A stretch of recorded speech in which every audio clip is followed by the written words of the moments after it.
Hi, my name's Billy.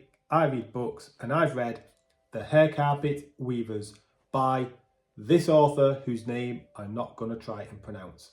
I gave it 4 stars. Let me tell you why.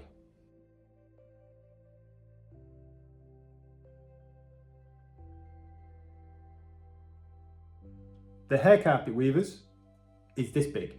It's just over 300 pages long, and this is a space opera. It's a one and done in 300 pages, and it doesn't feel rushed. It feels just right. Now, what is this book about? Well, like I say, it is a space opera, but you would not believe that how the story starts.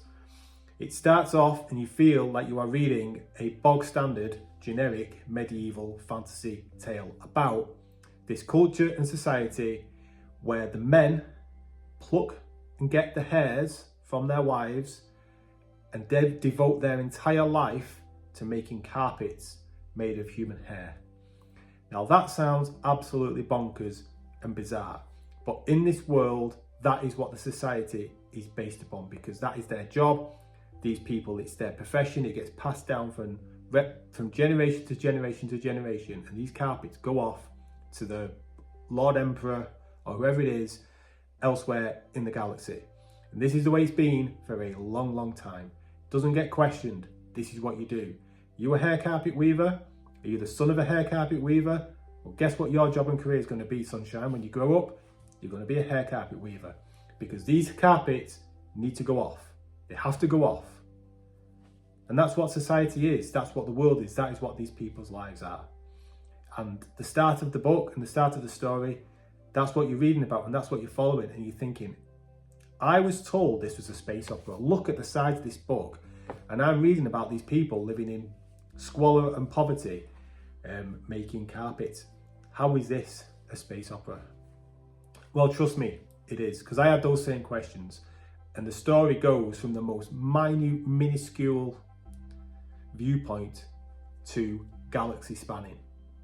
And it feels natural. It doesn't feel rushed or anything like that. And it raises lots and lots of questions. And it's quite touching and makes you think about things. It makes you question things. And the overall question, or the overall thing I take from this book, and I still think about it now, I read this book a good few months ago.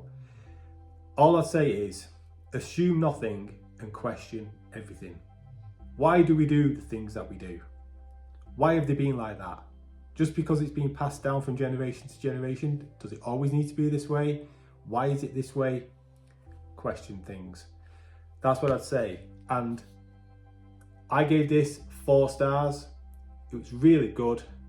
I would certainly recommend it to you if you want a short, standalone science fiction space opera that's different. Give this a go. I don't think you'll be disappointed once the story takes off and gets past the initial stage, shall we say. So I don't see many people talking about that book.